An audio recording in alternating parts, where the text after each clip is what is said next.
Hello friends, welcome to Nisha cooking channel. ಇವತ್ತಿನ ವಿಡಿಯೋದಲ್ಲಿ ಮಕ್ಕಳಿಗೆ ಮತ್ತು ದೊಡ್ಡವ್ರಿಗೆ ಎಲ್ರಿಗೂ ಕೂಡ ಇಷ್ಟ ಆಗುವಂತಹ ಡ್ರೈ ಗುಲಾಬ್ ಜಾಮೂನ್ ರೆಸಿಪಿನ ನಿಮ್ಮ ಹತ್ರ ಶೇರ್ ಮಾಡ್ಕೊಳ್ತಾ ಇದ್ದೀನಿ. ತುಂಬಾ ಚೆನ್ನಾಗಿರುತ್ತೆ, ತುಂಬಾ ಸಾಫ್ಟಾಗಿ, ಒಳಗಡೆ ತುಂಬ ಜ್ಯೂಸಿಯಾಗಿ ಇರುತ್ತೆ ಈ ಡ್ರೈ ಗುಲಾಬ್ ಜಾಮೂನು. ನಾನು ಹೇಳೋ ಸ್ಟೆಪ್ಸ್ನ ನೀವು ಫಾಲೋ ಮಾಡಿದ್ರೆ ಖಂಡಿತವಾಗ್ಲೂ ಇದೇ ರೀತಿಯಾಗಿ ನೀವು ಕೂಡ ಡ್ರೈ ಗುಲಾಬ್ ಜಾಮೂನ್ನ ಮಾಡಬಹುದು. ಹಾಗಿದ್ರೆ ವಿಡಿಯೋ ಸ್ಟಾರ್ಟ್ ಮಾಡೋದಕ್ಕೂ ಮುಂಚೆ ನನ್ನ ಚಾನಲ್ನ ಫಸ್ಟ್ ಟೈಮ್ ಯಾರಾದರೂ ನೋಡ್ತಾ ಇದ್ದರೆ ಪ್ಲೀಸ್ ಸಬ್ಸ್ಕ್ರೈಬ್ ಮಾಡ್ಕೊಳ್ಳಿ. ಪಕ್ಕದಲ್ಲಿರೋ ಬೆಲ್ ಬಟನ್ನ ಕ್ಲಿಕ್ ಮಾಡಿಕೊಂಡು ಆಲ್ ಅಂತ ಸೆಲೆಕ್ಟ್ ಮಾಡ್ಕೊಳ್ಳಿ. ಹಾಗಿದ್ರೆ ಇವಾಗ ವಿಡಿಯೋನ ಸ್ಟಾರ್ಟ್ ಮಾಡೋಣ ಬನ್ನಿ. ಮೊದಲಿಗೆ ನಾವಿಲ್ಲಿ ಪಾಕನ ಮಾಡ್ಕೊಳ್ಬೇಕಾಗತ್ತೆ.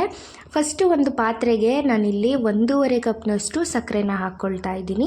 ಹಾಗೆಯೇ 1.5 ಕಪ್ ಸಕ್ಕರೆಗೆ 1.5 ಕಪ್ನಷ್ಟೇ ನೀರನ್ನು ಹಾಕ್ಕೊಳ್ಳಿ. ಆವಾಗ ಪಾಕ ತುಂಬಾ ಚೆನ್ನಾಗಿ ಬರುತ್ತೆ. ನಿಮ್ಗೇನಾದರೂ ಕ್ವಾಂಟಿಟಿ ಜಾಸ್ತಿ ಬೇಕು ಅಥವಾ ಪಾಕ ಜಾಸ್ತಿ ಬೇಕು ಅಂತ ಹೇಳಿದರೆ 2 ಕಪ್ ಸಕ್ಕರೆಗೆ 2 ಕಪ್ ನೀರನ್ನು ಹಾಕ್ಕೊಳ್ಬೇಕು. ನೆಕ್ಸ್ಟು ನಾನಿಲ್ಲಿ 2 ಏಲಕ್ಕಿನ ಈ ರೀತಿ ಪುಡಿ ಮಾಡಿ ಸೇರಿಸ್ಕೊಳ್ತಾ ಇದ್ದೀನಿ. ನೆಕ್ಸ್ಟು ಸ್ಪೂನ್ನಲ್ಲಿ ಈ ರೀತಿಯಾಗಿ ಮಿಕ್ಸ್ ಮಾಡ್ಕೊಳ್ಳಿ ಒಂದು ಸರ್ತಿ. ನೆಕ್ಸ್ಟ್ ಇದನ್ನು ಒಂದು 5 ನಿಮಿಷ ಕುದಿಯೋದಕ್ಕೆ ಬಿಟ್ಬಿಡಿ. 5 ನಿಮಿಷದ ಮೇಲೆ ಇದನ್ನು ಜಾಸ್ತಿ ಬಿಡೋದಕ್ಕೆ ಹೋಗಬೇಡಿ, ಪಾಕ ಫುಲ್ ಗಟ್ಟಿಯಾಗಿಬಿಡುತ್ತೆ. ಅದಕ್ಕೋಸ್ಕರ ಇವಾಗ ಇದನ್ನು 5 ನಿಮಿಷ ಕುದಿಯೋದಕ್ಕೆ ಬಿಡೋಣ. ನೆಕ್ಸ್ಟ್ ಇವಾಗ ಇನ್ನೊಂದು ಬೌಲಿಗೆ ನಾನಿಲ್ಲಿ 1 ಕಪ್ನಷ್ಟು MTR ಅವ್ರದ್ದು ಗುಲಾಬ್ ಜಾಮೂನ್ ಪೌಡರ್ನ ಹಾಕ್ಕೊಳ್ತಾ ಇದ್ದೀನಿ. ನೀವು ಯಾವುದಾದ್ರೂ ಕೂಡ ಯೂಸ್ ಮಾಡ್ಕೊಳ್ಬಹುದು. ನೆಕ್ಸ್ಟು ನಾನಿಲ್ಲಿ 1 ಟೇಬಲ್ ಸ್ಪೂನಷ್ಟು ತುಪ್ಪನ ತಗೊಳ್ತಾ ಇದ್ದೀನಿ. ಯಾಕೆಂದರೆ ತುಪ್ಪ ಹಾಕೋದ್ರಿಂದ ತುಂಬಾ ಸಾಫ್ಟಾಗಿ ಬರುತ್ತೆ, ಬಾಯಲ್ಲಿಟ್ರೆ ಕರ್ಗೋಗ್ಬಿಡುತ್ತೆ, ಅಷ್ಟು ಚೆನ್ನಾಗಿರುತ್ತೆ ಗುಲಾಬ್ ಜಾಮೂನು.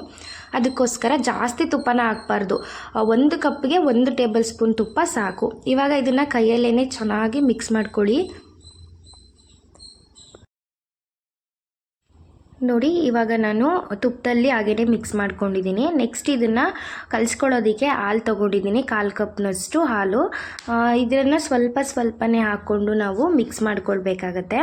ಒಂದೇ ಸರ್ತಿ ಹಾಲನ್ನು ಹಾಕಿ ಮಿಕ್ಸ್ ಮಾಡ್ಕೊಳ್ಬಾರ್ದು, ಕನ್ಸಿಸ್ಟೆನ್ಸಿ ಮಿಸ್ ಆಗುತ್ತೆ, ತೆಳ್ಳ ಆಗುತ್ತೆ ಅಲ್ವಾ. ಅದಕ್ಕೋಸ್ಕರ ನಾವು ಕೆಲವರು ನೀರನ್ನು ಹಾಕಿಬಿಟ್ಟು ಕಲಿಸ್ಕೊಳ್ತಾರೆ, ಹಾಗೆ ಮಾಡಬಾರ್ದು, ಚೆನ್ನಾಗಿ ಬರೋದಿಲ್ಲ. ಪೂರ್ತಿಯಾಗಿ ಈ ರೀತಿ ಹಾಲು ಹಾಕಿ ಕಲಿಸ್ಬಿಟ್ರೆ ಜಾಮೂನ್ ತುಂಬಾ ಸಾಫ್ಟಾಗಿ ಬರುತ್ತೆ. ಇವಾಗ ಇದು ಕೈಗೆ ಅಂಟಬೇಕು, ಆ ರೀತಿಯಾಗಿ ನಾವು ಹಿಟ್ಟನ್ನು ಕಲಿಸ್ಕೊಳ್ಬೇಕಾಗತ್ತೆ. ನೋಡ್ತಾ ಇದ್ದೀರಲ್ವಾ, ಈ ರೀತಿಯಾಗಿ ಕೈಗೆ ಅಂಟ್ಕೊಳ್ತಾ ಇದೆ ನನಗೆ ಹಿಟ್ಟು. ಇವಾಗ ಹಾಲಲ್ಲಿ ನನಗೆ 1 ರಿಂದ 2 ಟೇಬಲ್ ಸ್ಪೂನ್ ಆಗುವಷ್ಟು ಹಾಲು ಉಳಿದಿದೆ. ಇವಾಗ ಅದನ್ನು ಎತ್ತಿಟ್ಕೊಳ್ಳಿ, ಅದನ್ನು ಹಾಕಬೇಡಿ.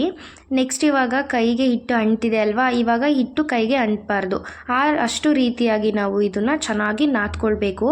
ಕೈಗೆ ಅಂಟ್ಕೊಳ್ದಿರೋ ರೀತಿ ಚೆನ್ನಾಗಿ ನಾದ್ಕೊಂಡ್ರೆ ಜಾಮೂನು ಉಂಡೆ ಕಟ್ಟೋದಕ್ಕೆ ಚೆನ್ನಾಗಿ ಬರುತ್ತೆ, ಕ್ರ್ಯಾಕ್ಸ್ ಎಲ್ಲೂ ಸಿಗೋದಿಲ್ಲ. ಅದಕ್ಕೋಸ್ಕರ ಒಂದು 5 ನಿಮಿಷ ಚೆನ್ನಾಗಿ ನಾದ್ಕೊಂಡ್ಬಿಡಿ ಇದನ್ನು. ನೋಡಿ, ನಾನಿಲ್ಲಿ ಒಂದು 5 ನಿಮಿಷ ಚೆನ್ನಾಗಿ ಈ ರೀತಿಯಾಗಿ ನಾದ್ಕೊಂಡಿದ್ದೀನಿ.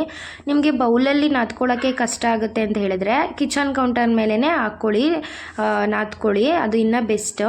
ನೋಡಿ, ಈ ರೀತಿಯಾಗಿ ಹಿಟ್ಟು ಫಾರ್ಮ್ ಆಗಬೇಕು, ಅಷ್ಟು ಚೆನ್ನಾಗಿ ನಾವು ಇದನ್ನು ನಾದ್ಕೊಳ್ಬೇಕಾಗತ್ತೆ. ಇವಾಗ ಕೈಗೆ ಎಲ್ಲೂ ಕೂಡ ಅಂಟ್ತಾ ಇಲ್ಲ ಹಿಟ್ಟು, ನಾನು ನಿಮಗೆ ತೋರಿಸ್ತಾ ಇದ್ದೀನಿ.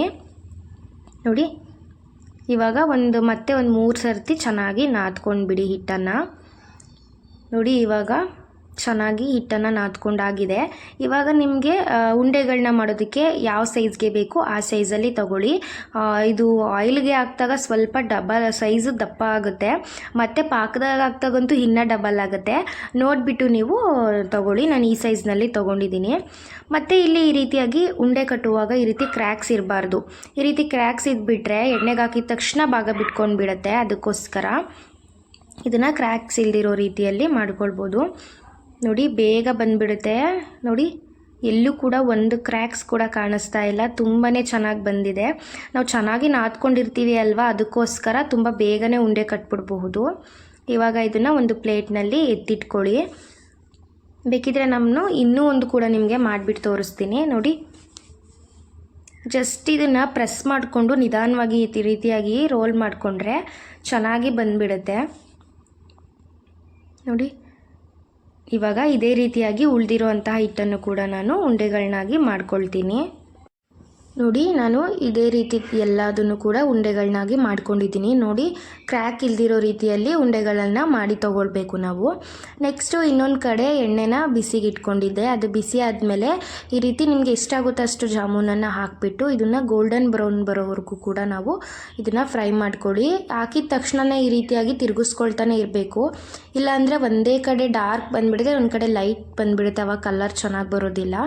ಅದಕ್ಕೋಸ್ಕರ ಈ ರೀತಿಯಾಗಿ ಯಾವುದು ಬೇಗ ಆಗಿಬಿಡುತ್ತೆ ಅದನ್ನು ಫಸ್ಟು ಎತ್ತಿಟ್ಕೊಟ್ಬಿಡಿ, ಇಲ್ಲಾಂದರೆ ಅದು ಸೀದೋಗಿಬಿಡುತ್ತೆ. ಅದಕ್ಕೋಸ್ಕರ ನೋಡಿ ಇಷ್ಟು ಗೋಲ್ಡನ್ ಬ್ರೌನ್ ಬಂದರೆ ಸಾಕು.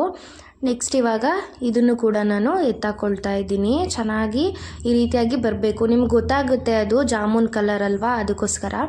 ನೆಕ್ಸ್ಟು ಉಳಿದಿರೋದನ್ನು ಕೂಡ ಇದೇ ರೀತಿಯಾಗಿ ಎಷ್ಟಾಗುತ್ತೆ ಅಷ್ಟು ಹಾಕ್ಕೊಂಡು ಈ ರೀತಿಯಾಗಿ ತಿರುಗಿಸ್ಕೊಂಡು ಇದನ್ನು ಗೋಲ್ಡನ್ ಬ್ರೌನಿಶ್ ಬರೋವರೆಗೂ ಬಿಟ್ಬಿಟ್ಟು ಇದನ್ನು ಒಂದು ಪ್ಲೇಟ್ನಲ್ಲಿ ಹಾಕಿ ಎತ್ತಿಟ್ಕೊಳ್ಳಿ. ನೋಡಿ ಈ ಕಲರ್ ಬಂದರೆ ಸಾಕು. ಇವಾಗ ನಾನು ಎಲ್ಲದನ್ನು ಕೂಡ ಇದೇ ರೀತಿಯಾಗಿ ಮಾಡಿಟ್ಕೊಂಡಿದ್ದೀನಿ. ನನಗೆ ಒಂದು 16ರಿಂದ 17 ಗುಲಾಬ್ ಜಾಮೂನ್ ಸಿಕ್ಕಿದೆ. ಒಂದು ಪ್ಯಾಕೆಟಲ್ಲಿ ಒಂದು 16ರಿಂದ 17 ಜಾಮೂನ್ ಸಿಕ್ಕಿದೆ. ನೆಕ್ಸ್ಟ್ ಇವಾಗ ಪಾಕ ಮಾಡ್ಕೊಂಡಿದ್ವಲ್ಲ ಅದು ಸ್ವಲ್ಪ ಇವಾಗ ಬೆಚ್ಚಗಾಗಿದೆ. ಅದಕ್ಕೆ ಇವಾಗ ನಿಧಾನವಾಗಿ ಹಾಕ್ಕೊಳ್ಳಿ. ಇಲ್ಲಿ ಪಾಕ ಫುಲ್ ಬಿಸಿನೂ ಇರಬಾರ್ದು, ತಣ್ಣಗೂ ಕೂಡ ಇರಬಾರ್ದು, ಬೆಚ್ಚಗಿರಬೇಕು. ಆವಾಗ ನಾವು ಗುಲಾಬ್ ಜಾಮೂನ್ ಹಾಕಿದಾಗ ಅದು ಬೇಗ ಹೀರ್ಕೊಳ್ತವೆ. ಫುಲ್ ಬಿಸಿ ಇದ್ದಾಗ ಹಾಕಿಬಿಟ್ರೆ ಫುಲ್ ಒಡೆದೋಗ್ಬಿಡುತ್ತೆ ಅದು ಹಾಕಿದ ತಕ್ಷಣ ಸ್ವಲ್ಪ ಹೊತ್ತಿಗೆ. ಅದಕ್ಕೋಸ್ಕರ ಬಿಸಿ ಇದ್ದಾಗ ಹಾಕೋದಕ್ಕೆ ಹೋಗಬೇಡಿ. ನೆಕ್ಸ್ಟು ಈ ರೀತಿ ಎಲ್ಲದನ್ನು ಹಾಕಿದ್ಮೇಲೆ ಇವಾಗ ಇದನ್ನು 1 ಅವರ್ ಅಥವಾ 2 ಅವರ್ಸ್ ಬಿಡೋಣ. ಪಾಕ ಸ್ವಲ್ಪ ತಣ್ಣ ಇದ್ದರೆ ಇದನ್ನು 2 ಅವರ್ಸ್ ಬಿಟ್ಬಿಡಿ. ಇಲ್ಲ ಬೆಚ್ಚಗಿದ್ದಾಗಲೇ ನೀವು ಹಾಕಿದರೆ ಒಂದು 2 ಅವರ್ಸ್ ಬಿಟ್ಟರೆ ಸಾಕು. ಇವಾಗ 2 ಅವರ್ಸ್ ಆಗಿದೆ ನೋಡಿ. ವಾವ್, ಎಷ್ಟು ಚೆನ್ನಾಗಿ ಬಂದಿದೆ ಅಂದ್ಬಿಟ್ಟು ಸೈಜ್ ಡಬಲ್ ಆಗಿದೆ. ಒಂದು ಜಾಮೂನ್ ಕೂಡ ಹೊಡೆದಿಲ್ಲ, ಅಷ್ಟು ಚೆನ್ನಾಗಿ ಬಂದಿದೆ. ನೋಡ್ತಾ ಇರ್ಬೋದು ನೀವು, ತುಂಬಾ ಚೆನ್ನಾಗಿ ಬಂದಿದೆ. ಇವಾಗ ನಿಮಗೆ ಇದನ್ನು ಪಾಕದಲ್ಲೇ ಬಿಡ್ತೀನಿ ಅಂದರೆ ಹಾಗೆ ಇಟ್ಕೊಳ್ಬೋದು, ಅಥವಾ ನೀವು ಇದನ್ನು ಪಾಕನ ತೆಗೆದುಬಿಟ್ಟು ಡ್ರೈ ಜಾಮೂನ್ ಆದ್ರೂ ಕೂಡ ನೀವು ಮಾಡ್ಕೊಳ್ಬೋದು.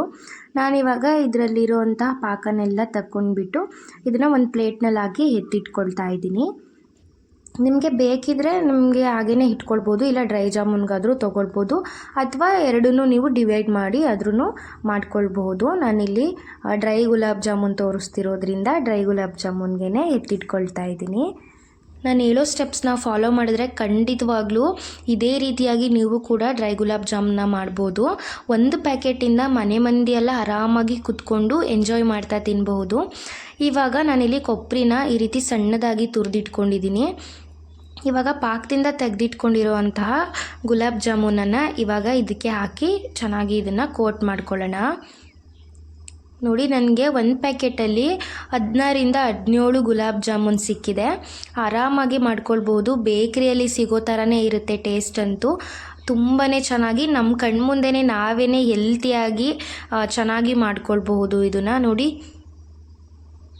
ಎಷ್ಟು ಚೆನ್ನಾಗಿ ಬಂದಿದೆ ಅಂದ್ಬಿಟ್ಟು. ಇದೇ ಥರ ಉಳಿದಿರೋ ಅಂಥ ಗುಲಾಬ್ ಜಾಮೂನು ಕೂಡ ನೀವು ಮಾಡಿಟ್ಕೊಳ್ಳಿ. ನೋಡಿದ್ರಲ್ಲ ಫ್ರೆಂಡ್ಸ್, ಎಷ್ಟು ರುಚಿಯಾಗಿ ಬಾಯಲ್ಲಿಟ್ಟರೆ ಕರಗಬೇಕು ಅಷ್ಟು ಚೆನ್ನಾಗಿರುವಂತಹ ಡ್ರೈ ಗುಲಾಬ್ ಜಾಮೂನ್ ರೆಸಿಪಿನ ನಿಮ್ಮ ಹತ್ರ ಶೇರ್ ಮಾಡ್ಕೊಂಡಿದ್ದೀನಿ.